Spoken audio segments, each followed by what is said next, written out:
Welcome everybody to another episode of the Black Wealth Renaissance Podcast. Your boy David Bellard, 1/4 of the Black Wealth Renaissance, checking in with my co-host. Fellas, how y'all feeling? What up, y'all? It's your boy Jalen checking in again. Back at it.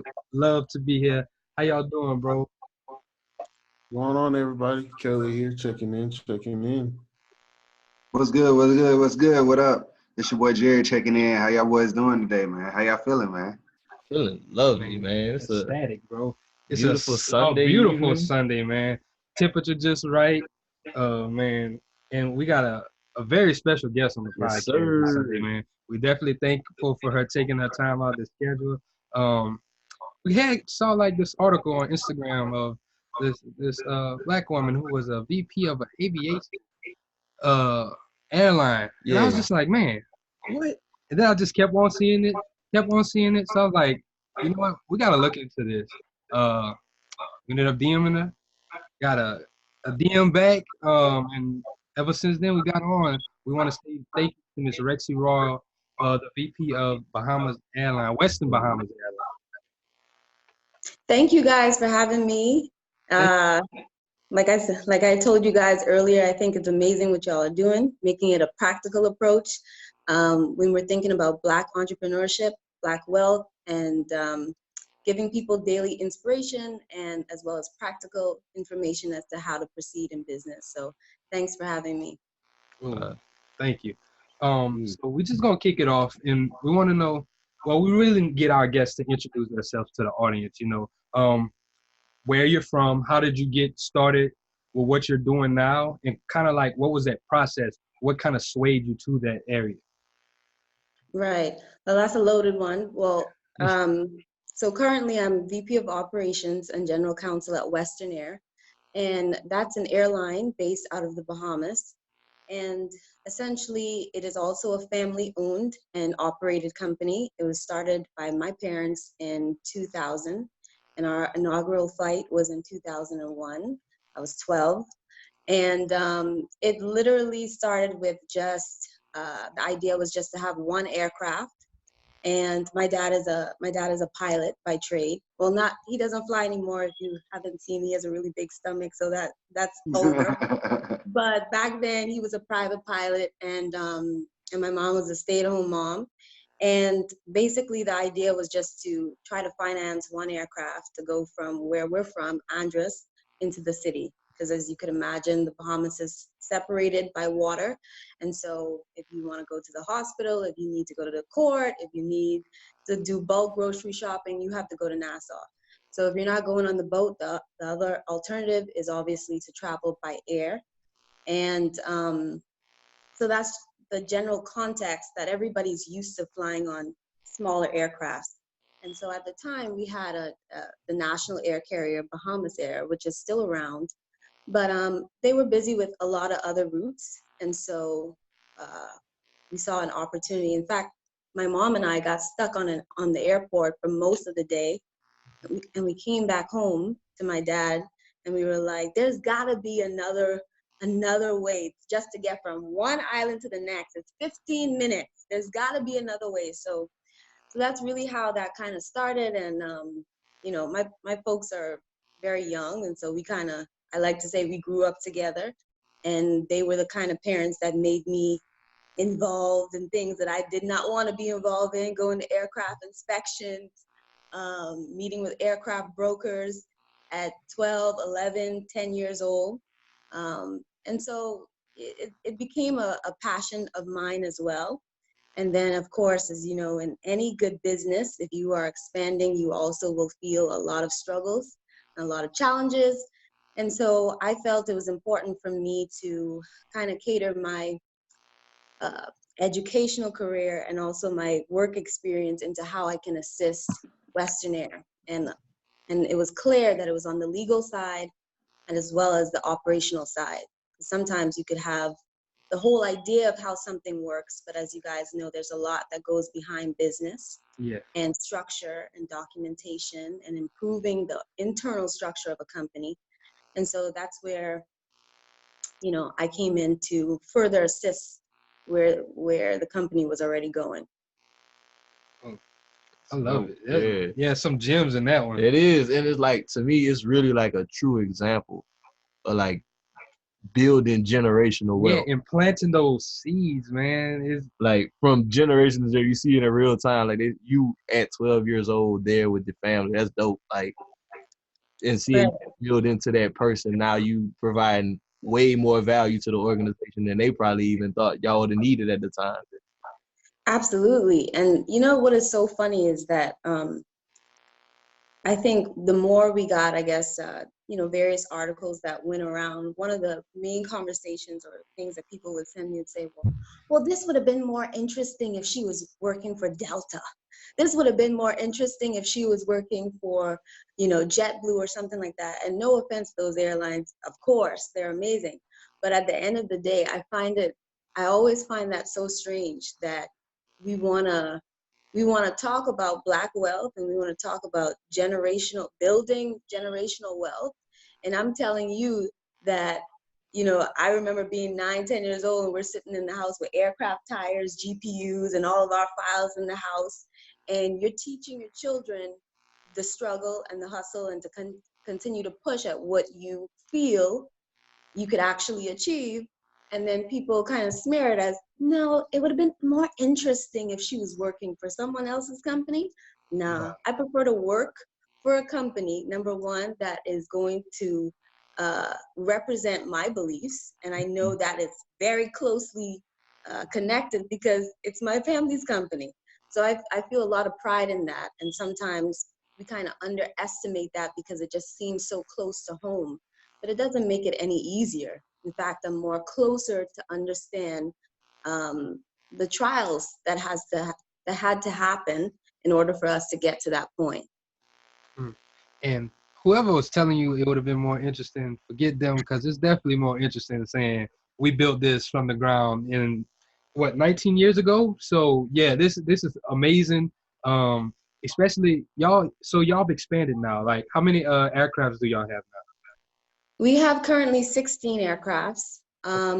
Right now, we operate the Embraer 145. So those are regional jets. They're 50-seaters, similar to if you would fly on American Eagle into smaller regions here in the U.S. Mm-hmm. And so we also operate the SAB 340s, and those are the 33-seaters, I call them the OGs. They've been around for a while, and they were super helpful from the time frame of like 2008. Up until I would say 2016, they've been some really, really solid aircrafts for us. And so that's where we're at now. Yeah. Okay. So y'all normally just fly straight Bahamas, the Bahamian Islands? Yes. So our core business is the Bahamian market. And so we fly throughout all the major destinations throughout the Bahamas. So that's going from Nassau to Freeport, Nassau to Bimini, Nassau to Exuma, Cat Island, San Andres, all the different islands that, number one, that Bahamians would fly to for business, or if they have another, we have a lot of, your lawyers or doctors who have firms in multiple islands. We have a lot of tourists that come and want to explore the outer islands. And so we also offer on-demand charters throughout the Caribbean and Central and South America. And so Freeport, Grand Bahama, is considered like the second city in the Bahamas. And so we fly between Nassau and Freeport at a minimum of 10 to 12 times a day. So we're busy. Hey, that's good. That's amazing to hear. Yes. So I want to know, like, how do you go from just having a plane to becoming an airline? Like, what does that process look like? That's a good question. So like I said, the initial goal was one aircraft. However, I like to bring God and everything. So what happened was the aircraft broker who my parents were dealing with, he recommended an aircraft financier. And this financier basically was losing a lot of money because he had 3 aircrafts that were sitting in Argentina at the time. And during that time, the Argentine economy had really taken a downturn. And so he said, I like what you guys are trying to do. How about instead of one aircraft, you guys take 3 and take them off my hand? I'm not making any money off them anyway. That's the God part that I like to say, because I mean, it didn't necessarily have to work out that way. And so instead of one aircraft, we were starting off with 3 Metro 3s, is the name of that type of aircraft at that time. And and so once we started, the aircraft sat actually for a good year. And if you could imagine how scary that was in terms of making that investment, and you're not getting any sort of revenue, but the safety oversight department, or the FSI at the time, wasn't really fully developed in the Bahamas. There was, of course, civil aviation, but there was another department needed to kind of regulate an airline that wasn't the national air carrier. So that in itself was the struggle. But the reality is outside of the start of that, it became consistency. At the end of the day, people just want you to fly them from point A to point B safely, on time, and with their luggage. And consistently. They want to be able to rely upon you. And so that's really what it was. So as soon as we began, just from San Andres to Nassau, it was just every other hour we were flying. And so when the national air carrier was coming into that location maybe twice a day, we had already done 5 or 6 flights.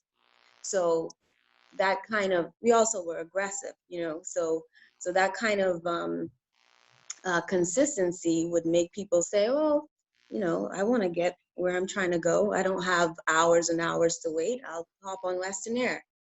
That kind of, and then we would always put on additional flights. So we weren't stuck in this box. Okay, we only present to you 2 flights a day. Nah, you want to go? There's enough people to, let's go. That's the way how we started. And so other communities started requesting our service, and that's the way how we got into the other islands, just being consistent. Y'all like the black Uber of air care. Right. right. So no shame in that game. And with that, I wanted to ask, so you say y'all got 3 planes, but your dad is the only pilot. So the next challenge is finding more people to fly. So right. But my dad was never going to be a pilot for the aircraft. The idea was he was always going to assist with the operational part and run it. So we initially, remember I told you the Argentine economy had taken a downturn. As a result of that, and this is the God factor as well, those same 3 aircrafts we were able to hire, because at the time we couldn't find any pilots in the Bahamas with those particular qualifications. We were able to hire the same pilots that were flying those aircrafts in Argentina. So it's basically like we just took the full-on company, the operation.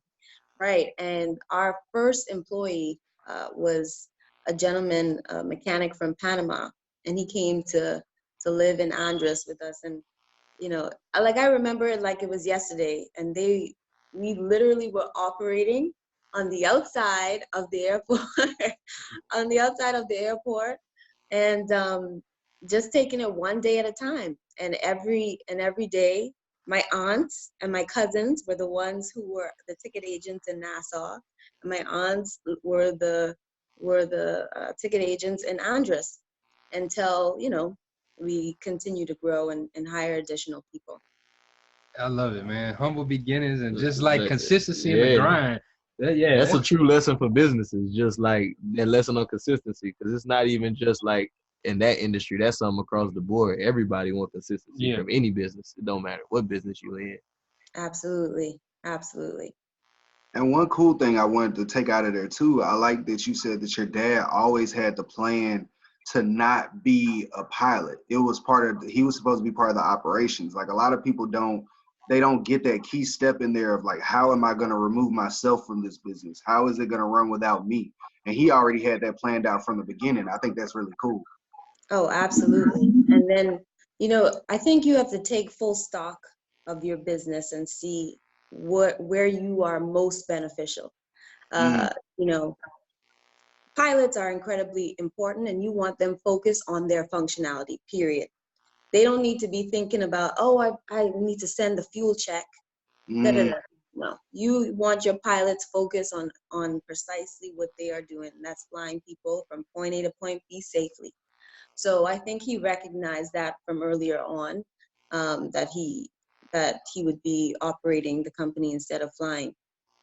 So which gave him even more leeway to drink and eat and get bigger and all this jazz. uh, so I kind of want to go back to the beginning, like whenever you say you're growing up. So what does school look like? I know you said, you went to college to become an aviation attorney, but what does school look like? Did you always plan on that? Or did you kind of have some resentment to the business whenever you kind of got older? Yes, and so I didn't always plan on it. When I was 5, I told my parents I was going to be a lawyer and a pop star. One of those things I'm not. And so, and I said to them, so that I always wanted to be a lawyer. I just didn't know that aviation was going to be a part of it because when before 10, 11 years old, even though my dad was a pilot and aviation was always a part of our lives, Western Air didn't exist. So I didn't think, okay, well, I was going to be an attorney for an airline. But what it was is that after school, so for example, like in I think that was grade 8 and 9, I would be coming home from school.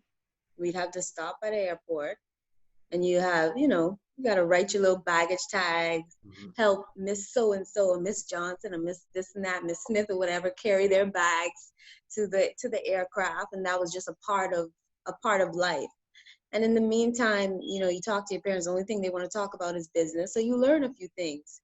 And then outside of that, as I got older and as I, attended college and they started talking to me even more about the internal struggles of the business, then I started to realize, okay, you know, there's a lot more here and there's a lot more that can be done and there's a lot that is needed and that is still needed. I always say, like, we are a big little company, meaning we have a lot going on, but there's really just us three that are decision makers, and then we have a few um, you know management heads in different departments who we rely on, but for the most part we are a close-knit team. And so growing up, no, I didn't automatically know. My parents had a few different conversations with me because they were like, we don't know where this girl is going to do, what she's going to do, where she's going to go. And, certainly after law school, I felt like any new graduate, I wanted to prove myself. And so I, worked at different firms, but still at the end of the day, I quickly recognized that it would be more beneficial for not just myself, but for Western Air, for my family, that I cater my law education towards aviation and towards business. And the more I did that, the more I became fascinated, because it really is a special industry that is exciting, and no day looks the same. So I think it was a great move. And my grandfather, God bless his soul, he would always tell me, even before I recognized I was going to do what I'm doing with Western Air, he would always say, you have to take the company to the next level. You've got to be the one to do da da da. And I would always roll my eyes, like I will be the one making that decision. And I think he just like jinxed me, because I turned so into the same very business that I thought I was, it was just kind of a passive thing. Definitely. And you spoke about being the VP of operations. So what does a normal day look like in being a VP of operations for an airline? Right. So, recently we had Hurricane Dorian that drastically changed the landscape of Grand Bahama. I'm based in Freeport, And so usually my day would look like going into the office and you have a lot of different operational calls from dispatch or this different department, the ticket counters, X, Y, and Z. But that has changed a bit. And so a lot of my work, as usual, is done via phone and laptop. And as long as I have those, well, actually 3 phones, as long as I have those 3 phones and my laptop, I'm good. But really what it just boils down to is balancing what I like to call the bigger picture. While everyone is focused on their functionality in the company. So if you are a dispatcher, you are the nucleus of the operations, them showing where the aircraft should be at all times, what time, when to board, all of that great stuff. They're focused on that. You have your customer service agents who are dealing on the front line with your passengers. They're focused on that. You have your administrative who are dealing with the accounts and the business to business relationships. They're focused on that. You constantly need eyes that are looking at the overall picture, the overall passenger experience, the overall business flow, revenue, expenses. And so when I say VP of operations, it's the entire operational flow, not just externally what the passengers is experiencing, but it's also internally and how our departments are speaking to each other, how they're communicating, or if there's a lack of communication that is causing some form of delay or hindrance in the operations. That's where I come in. And then so it's balancing that along with the legal side of things. So of course we have various different vendors that we would have contracts with or negotiations with, that whether we're speaking to other airlines or, like I said, other businesses, purchasing, aircraft acquisitions, leasing, and all that stuff. So it's a balancing between the operational side of the business and the legal side. And that's usually what my day consists of. Lots of emails, lots of different calls with various vendors, and of course with our team. Yeah, that's so okay. You're doing all of this. Yeah, that's a lot. And I was on your Instagram page, but that's not all you do. Nope. So I'm pretty sure if you don't know who she is, you probably don't know. Like, you also very creative. Yeah, you're an artist. You do modeling, you do singing, fashion. Yeah, how do you find the time to get all of this wrapped into your day? Well, I really appreciate that. But the thing about it is that I have to do that in order to stay sane. If you think about it, I don't know, maybe that's the little Gemini in me. I have to have a little bit of sugar and a little bit of spice. I can't be completely consumed all the time or else it would drive you crazy. Yeah. So it's literally, I need that creative outlet or, what I find fun to kind of balance off everything that I've been doing that day. So, literally if I came in to have a meeting with, our manufacturer, we'll go to that meeting, I'll answer emails, I'll go through a few different agreements, a yay, nay, whatever, or red line it, send it back. And then afterwards, I want to go to the studio and I want to write music, and I want to do that because that's a part of having a balanced life in my head. So, and plus I'm a woman, guys. So we can do anything. But that speaks volumes too, because you have a lot of those entrepreneurs and a lot of those business people who, they're just focused on that one goal and they don't really give themselves that outlet. That time for self-care. to really just reflect on themselves, or and say, hey, let me go sing about my day, or let me go paint about something, or go write a poem. They don't really, or even just go walk or exercise. They don't give themselves that time of day. So that's really important that you realize that I need that in order for me to keep going and stay strong. Right. And many days, you don't get that option. Like, that comes around occasionally, and it's a balancing act, because sometimes you do feel guilty. You like every time I'm not doing something Western Air related, or every time I'm not posting something Western Air related, I feel like, oh Jesus, they're gonna think I'm not doing. I feel that guilt, right? But I try to work through it, because you have to be a well-rounded human being that doesn't just hold one side, in life. And so and it also helps me to think better. So if I have, a photo shoot or something, that was fun for like 2 hours. But outside of that, when I come back, I'm just like, you know what? They should have changed this schedule to X, Y, and Z, da, da, da. And I'm sending off all kind of emails, and I feel, invigorated to do, what else I have to do. So it really does help to have some sort of balance and a mixture of what you're up to. For me, at least. That's not for everybody. But I'd really argue that it is for most people, because like it's cool. Like, we understand the grind, like Jalen said.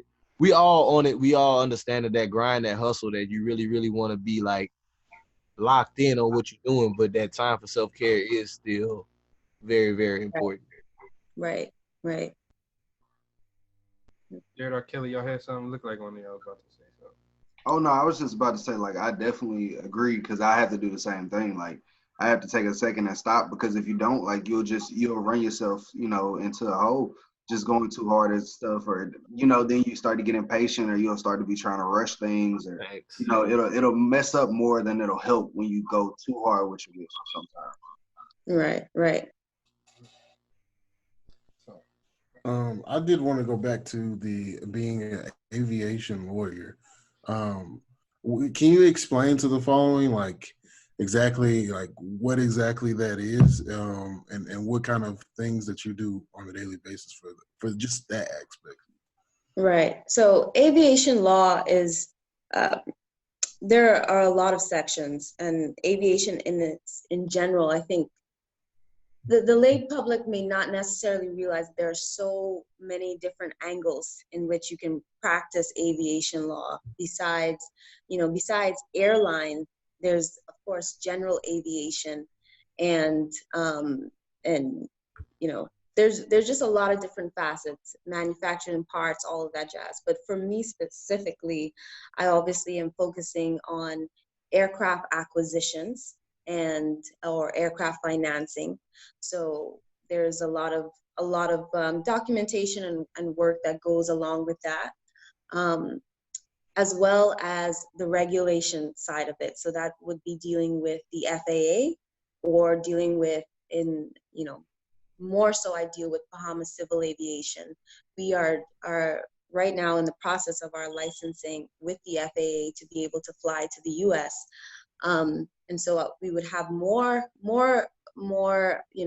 going on with the FAA, but for the most part, being a liaison between the company and those authorities are critically important. You have to be able to respond in a timely fashion and really be very succinct with what you're saying. And so it's a balancing between transactional work, which is really just straightforward contracts, and negotiations, emails, a lot of back and forth of how things shall proceed. And then on the other side is compliance, complying to different regulations, and seeing how much flexibility you have, as an airline or as an operator, under those regulations. And I kind of want to, since we're in the attorney part, I know David wanted to talk about the I know it doesn't really pertain to the market that you're in, but I know he wanted to bring up the Boeing situation. So the whole thing with Boeing and the 747 Max or 737 Max that they grounded recently. Well, not recently. It been like months and stuff, but just kind of, I wanted to get somebody who's inside the industry, especially since you're a lawyer, like your insight on that whole situation.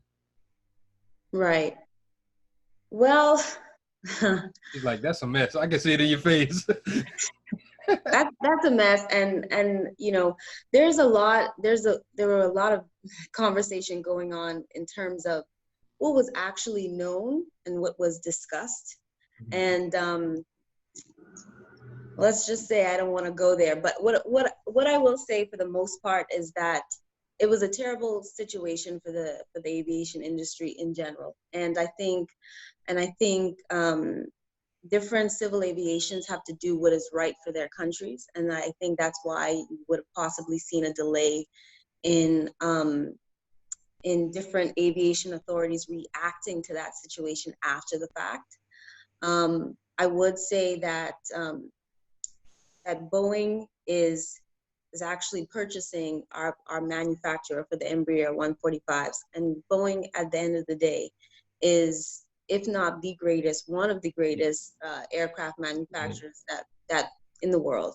And I think the question that constantly arises is, how much was known and at what time frame?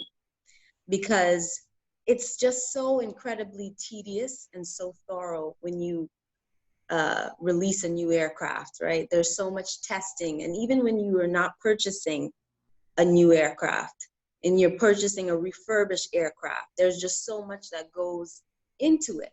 And so if you are an outsider like myself, but you're in the aviation industry and you're looking in, you're saying to yourself, well, how did that go unnoticed? You know, or did it really go unnoticed? Mm-hmm. And yeah, It's hard to think it just raises a lot of questions. And with that being said, it's not impossible. Yeah. We're all humans. We make mistakes, but I think when it comes to aircrafts and an aircraft of that nature, of that magnitude, that's worth so much, you put a lot of money and a lot of resources to avoid the same situation. Nevertheless, it does happen, and it does demonstrate that, again, human error is incredibly possible. So it's a nightmare of a situation for any airline that would have purchased or kind of pre-ordered those aircrafts from before, and so it will be a long time before they will really be able to fully understand how that managed to even get to that point. Yeah. And it does, and I will say that it's really important for smaller airlines, much smaller airlines, to even understand. That's why it's important to really continuously speak to your people. Our pilots, we're all on WhatsApp and messages and explaining those things and explaining what they feel from the aircraft X, Y, and Z for the same very reason. And not to, I'm sure other airlines have their own protocol as to how that is done. And for us, we're more of an intimate team, and we talk consistently. They talk consistently with the maintenance department. And it's just about constant communication and not avoiding that communication. But I will say no one is above error. And that's just is what it is. Boeing is the best in the world, one of the best in the world, and still no one is above error. Interesting insight. Yeah, it is. You made me think about it from a couple of different perspectives. I know the biggest thing that whenever I first initially heard of it, because I listened to the Wall Street Journal, yeah, they were talking about, like, whenever that part of it came out, I was like, whoa, so you mean to tell me that maybe they did know? Because then that was like a whole different side of things that I didn't even consider. I just thought it was like an unfortunate incident. Yeah, that's just like an anomaly that. Yeah, like why would it happen twice in such a short period of time, and then it comes out like that? So it's just like it's interesting to hear your perspective. I appreciate that. Yeah, well, I'll say it, like, even once we started flying the Embraer 145s, with Bahamas Civil Aviation, there are a few different steps. Once they were purchased from Embraer, we conducted various tests, tons and tons of tests, right? Test flights and inspections, X, Y, and Z. Then you come into your civil aviation authority, and you have to conduct different inspections and different tests as well.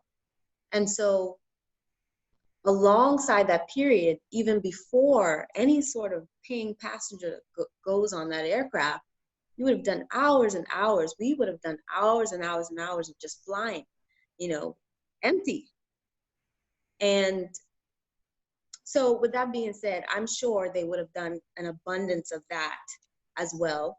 And so it's kind of hard to try to understand, well, how did that leave? Why was that left and not further discussed more at that point.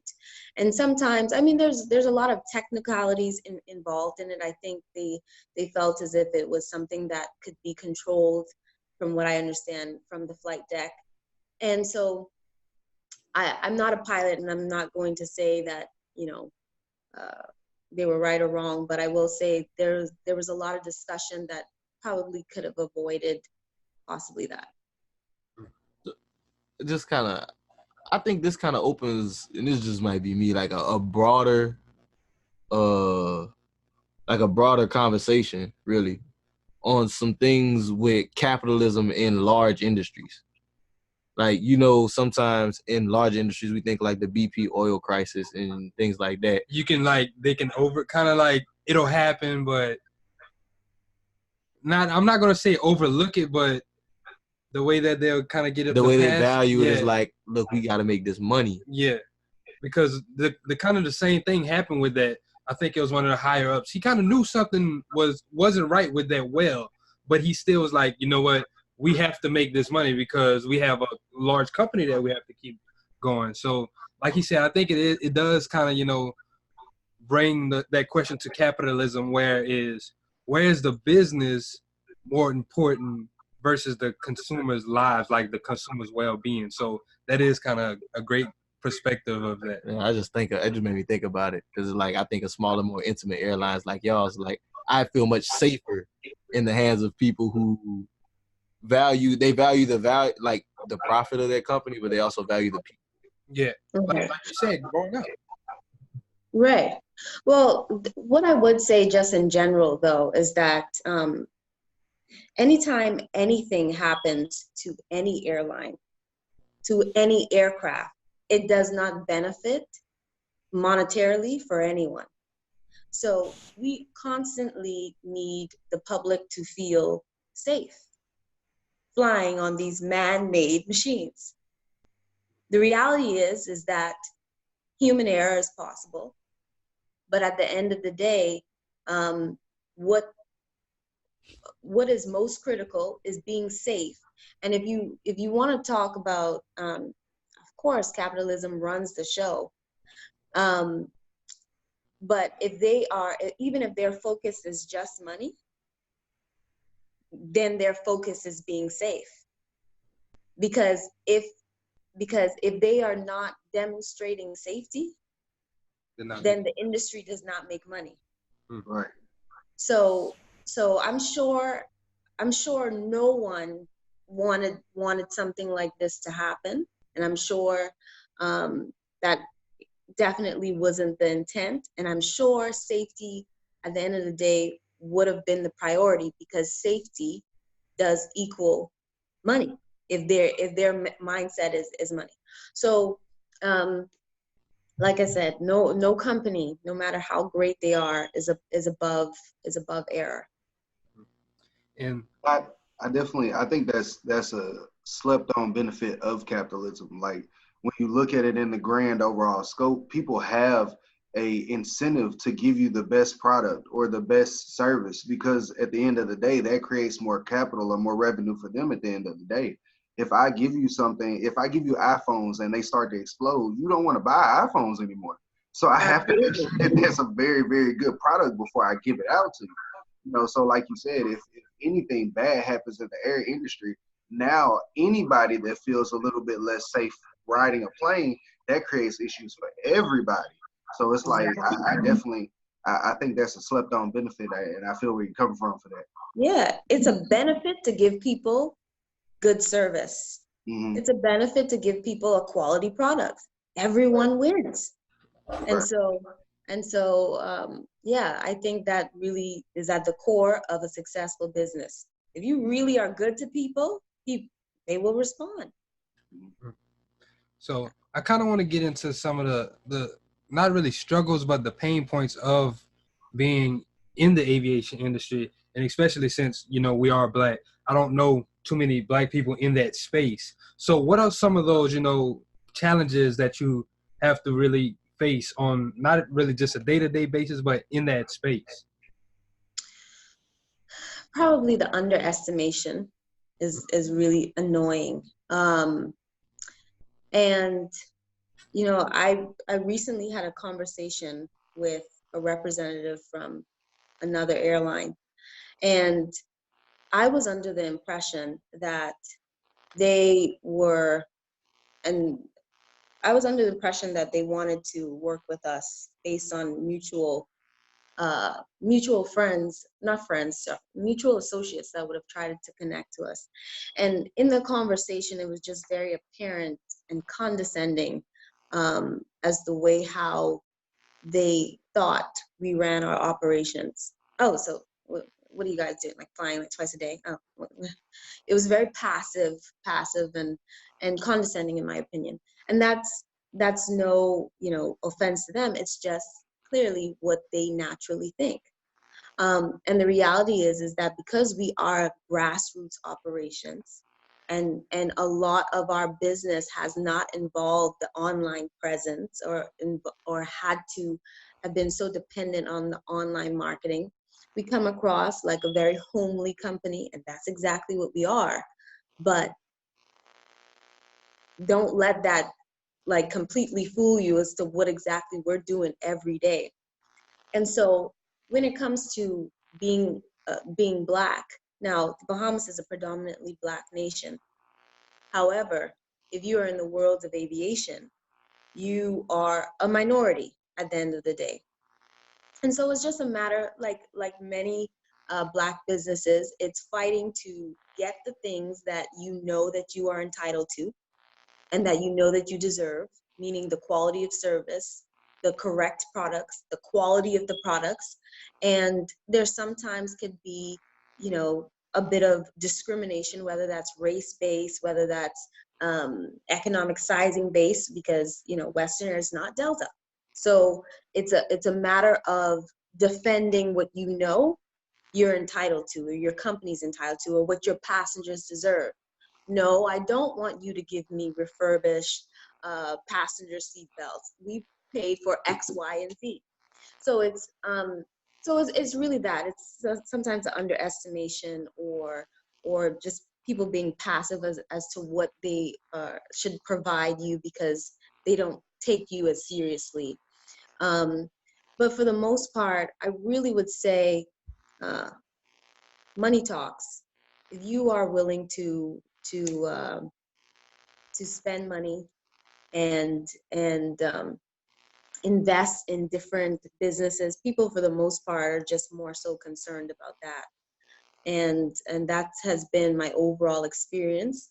And then every so often, I do get uh, challenges about being a woman in this industry, being a Black woman in this industry, because that is even more of a shortage. And I've gotten the sweethearts and the, well, honey, if you knew better, and you always kind of have to prove yourself, and I love doing that, so it's fine. Yeah, I can kind of tell, you know, if somebody tries to box you and you look like you a firecracker and you really might use that as some motivation. So like, how do you use that to fuel you into, you know, say now we're about to start working with the is it DAA? FAA. Like, how did you use that fuel to say, you know what, we're gonna expand more and we're gonna show We're you. going to the Yeah, US, we're baby. going to the US. We're not just this small company think we are. We're gonna show you what we're capable of. Well, yeah, you know, to be honest, what motivates me, I know this sounds very cliche, but what motivates me is our customers. Um, because the reality is that they're the ones, they're the reason why we are in each market that we're in now, because they requested us, because they requested our service. And so if we are seeking licensing to go to another country, like how we've sought licensing to go to Jamaica as well as Dominican Republic and other places, it's because we have been requested. And that's what motivates me. What also motivates me is our team. We're small but mighty in terms of, I think we have now maybe 188 employees, but we're literally flying thousands and thousands and thousands of people. But it's this little team, and they are mighty. And so those are the people that motivate me. passengers and their experience and what they want to see happen for Western Air is what motivates me. And so, to be honest, I'm not really moved by anybody that doesn't fully understand my judge or my picture. They may not understand how I choose to dress, how I choose to post on social media, what I'm about, X, Y, and Z. But I like to say the proof is in the pudding. At the end of the day, just do what you have to do, and you come to work every day with a purpose. And I know that our purpose is to be reliable to the people that choose to trust us and fly with us every single day. And every day we are grateful that they are giving us that opportunity. And so I can't be moved or flustered by other people who who didn't get the memo, you know. I like that, for the ones who didn't get the memo. Yeah. And we know y'all listen. But okay, so I want to get one last thing before we pivot to the last part. So if someone wants to break into the aviation industry, even if they want to start like a solo, just one man operation, want to do private, or even if they want to get into the lawyer side, how would they do that? Where would they go and find those resources to break into that market? Right. Number one, you have to enjoy thinking. in terms of you have to be incredibly thoughtful as to what your plan is. And I would just say that in general about business, is that you should enjoy your time thinking, because any sort of investor or any sort of customer that you are trying to woo will have questions for you, and you should have already answered all of them in the back of your mind.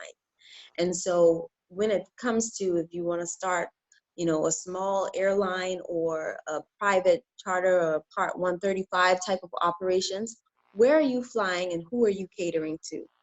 We know that at the end of the day, we are catering to people who want to travel throughout the islands of the Bahamas, the Bahamian public, tourists, business people. We have a general idea of who those individuals are.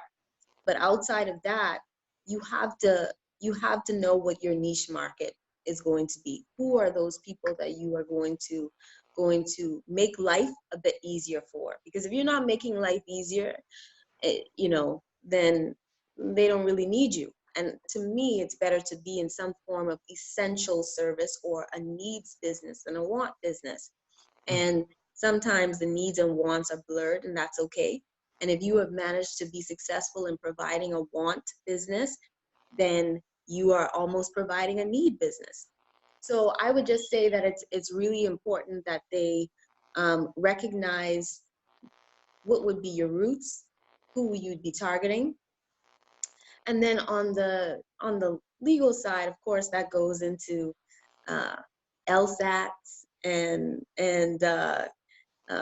applying for law school and all of that good jazz, and really kind of catering your mentorships and your internships and your fellowships towards the type of law that you would want to practice. And if that's aviation, I talked about it on my IG the other day that I literally emailed unsolicited best aviation attorneys in Southern California, because that's where I was at the time. And as you can imagine, that works sometimes, and sometimes it does not work. Good thing for me, quite a bit of them responded, and I was able to work alongside with them. And so you really should have a more practical approach and a practical idea as to what that looks like, because it's not easy. It's incredibly tedious and it's stressful. And you have to know how you are going to deal with that stress, and whether it's something that you're that passionate about that you're going to stick it through. A lot of people get very deterred when they see a lot of documentation that's needed, or a process that looks like it's sending you around the world and back. It's like, screw this. So you have to have, the passion for it so that you are able to sustain yourself more longer term. Thank you. I love it. Yeah. So with that, we're going to pivot to the last segment of the show. We're going to do what's on your timeline. So Rexy, we want to ask you something that you've seen on social media that you think is impactful or important that you just want to talk about.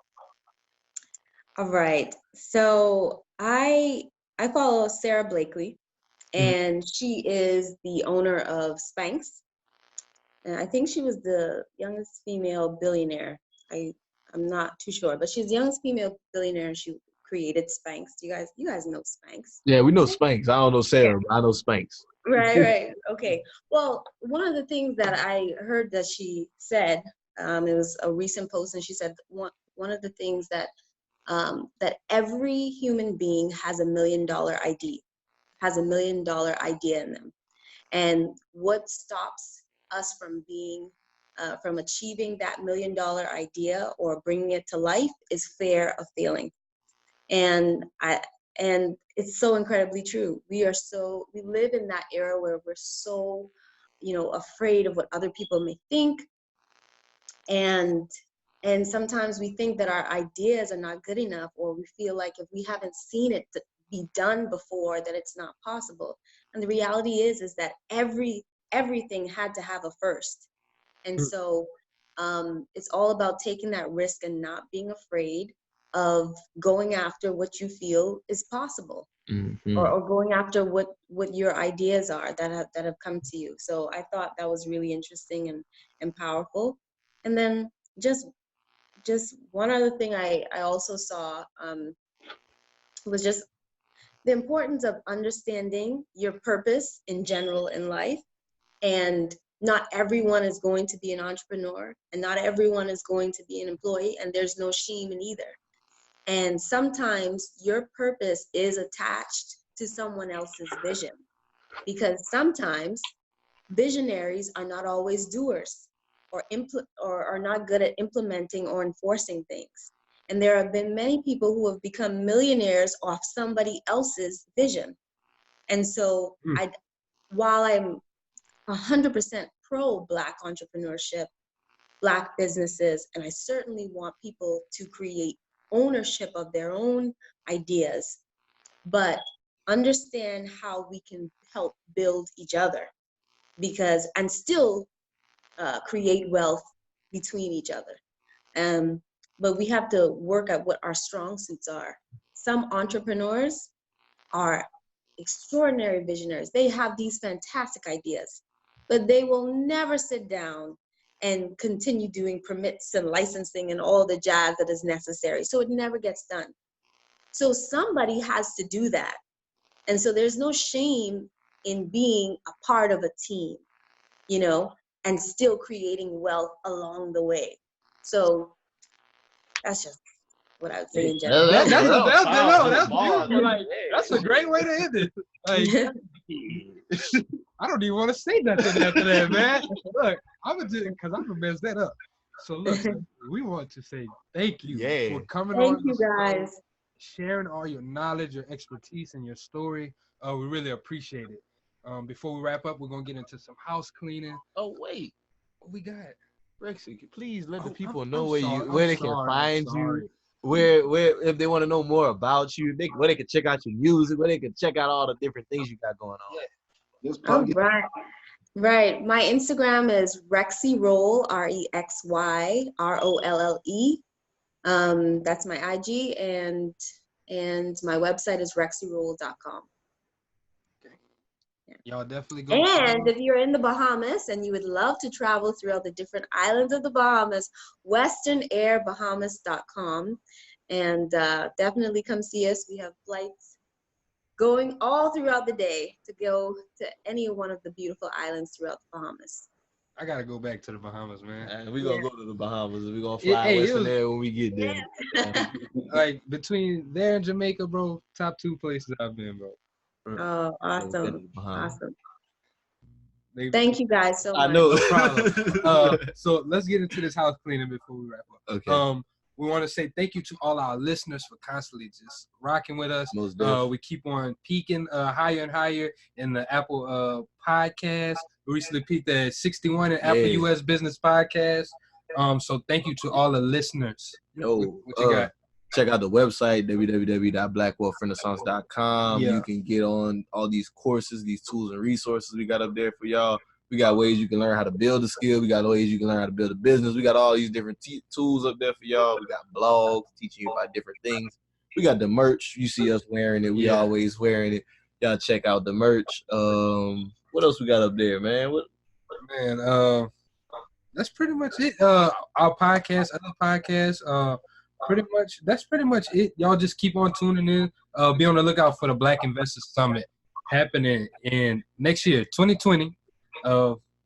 Location kind of changed. We're gonna let y'all know where the location is, but we want y'all to know it's coming. Be on the lookout. Text Summit to 2100 to opt in, so you can stay updated. Also, Patreon. Shout out to all our Patreons. Join the Patreon team if y'all want to keep up and y'all want to get access to early releases of our episodes. You get to interact with us personally. It's just $1 a month. It's very low, and it helps us travel. In January, we're going to be going to our very first college tour. We're going to be teaching and just speaking about the importance of financial literacy and just really getting your mind right in college. So join the Patreon. You can help us do that and just accomplish some goals. Kelly, what's that Patreon? It's patreon.com/THEBWR. That's patreon.com/THEBWR. Yeah. You got anything, Jerry? Hey, y'all just make sure you sign up for the email list and stuff as well. We're going to be sending out a lot of updates and a lot of just keeping you updated on what's going on, what's available, all the resources and information. We'll be doing that as we go. So make sure y'all sign up there so you can keep in touch with us. Amazing. Awesome. Last thing, guys. If you are looking to start your own podcast or if you need any assistance on your social media, Black Wealth Renaissance services for both of those things. We offer design services, we offer podcast editing services, we offer a curate consultation, all these different things for social media. So if you want to get at us on any of these fronts, y'all slide in the DMs, holler at us so we can talk business. And on that note, this is Black Wealth Renaissance signing out.